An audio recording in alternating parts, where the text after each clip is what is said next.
Before we spend money, time, and effort pushing out our messaging to our target markets, we need to be positioned to convert optimally. So at my company, when we're talking to a prospect or working with a new client, we look at their web presence, their internet presence as a whole, from a metric-driven perspective.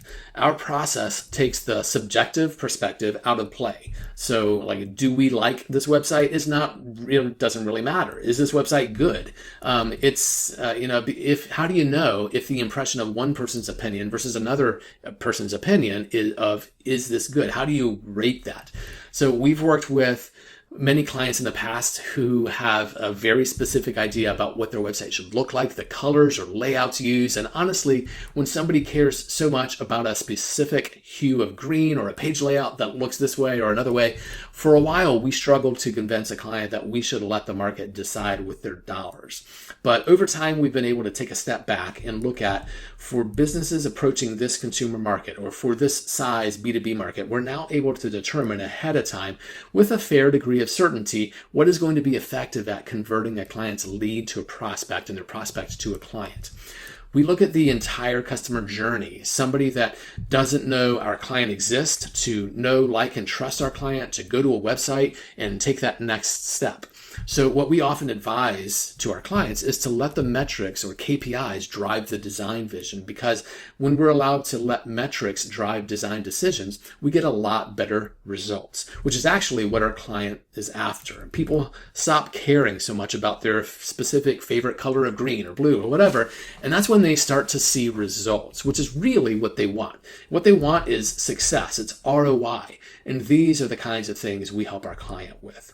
So the questions we ask from the beginning are, where are you now? What are your goals? What would make an impact on on reaching that goal? And what's the extent of that impact? We look at these 7 factors, and we're going to step through these one by one in order to see how they impact a website's viability. So first, and probably most important, is user experience. What does the site design look like? What are the visual elements? How easy is it to navigate? What's the interaction look like? Is it easy for somebody to do what they came to your site to do? User experience is this. Each perspective has several factors contained within, and we can see here what contributed to the score of success, failure, what we can do to fix these specific issues, what contributed to the score, how we can address the score, what changes we should make in order to get a more acceptable score. And across this factor of user experience, what changes should I make to impact that to the positive so that my website in general will produce a higher score from the ROI. Next is conversion optimization. How well does a website take a lead who just comes across the site via search or social to become a prospect? How well does the site nurture that relationship to convert the prospect to a client or customer? And we're looking at several factors here as well. So next we have content, format, and copy. This is the text that people read on the page. It's how you describe yourself in your target market and how that relationship is formed. Next, beyond that, is search engine optimization, SEO, in visibility online. How easy is your web presence to find for your target market when they have a need for your product or service? So how do you show up against your competitors? How do you show up with relevant content that's going to entice your target market to engage you? After that is performance and security. How does your site load? How quick is it to load? How secure is your website? When a visitor is going to fill out a form on your site, how secure is that information they're giving you? Our assessment will give you the details on this. There's also this free tool that you can check out, and that's gtmetrix.com, gtmetrix.com, and you can get an idea, really specific, about how well your site performs, how quickly it loads, any issues you may have with your site performance that may keep people from doing business with you.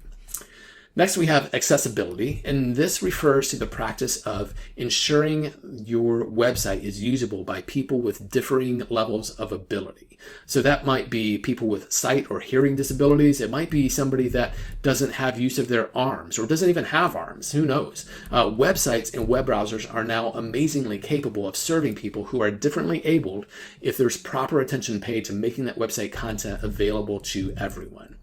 And finally, we look at legal. Does your web presence possess the appropriate levels of compliance with a regulatory body that you may need to comply with?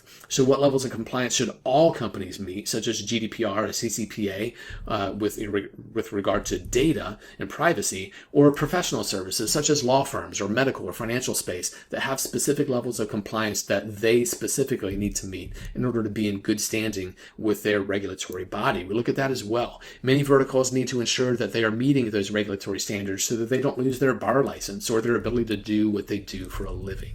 We'd be happy to run this assessment on your web presence so you know what's going well, what opportunities you have to improve and how to do so, and get you on a path toward better revenue and profitability.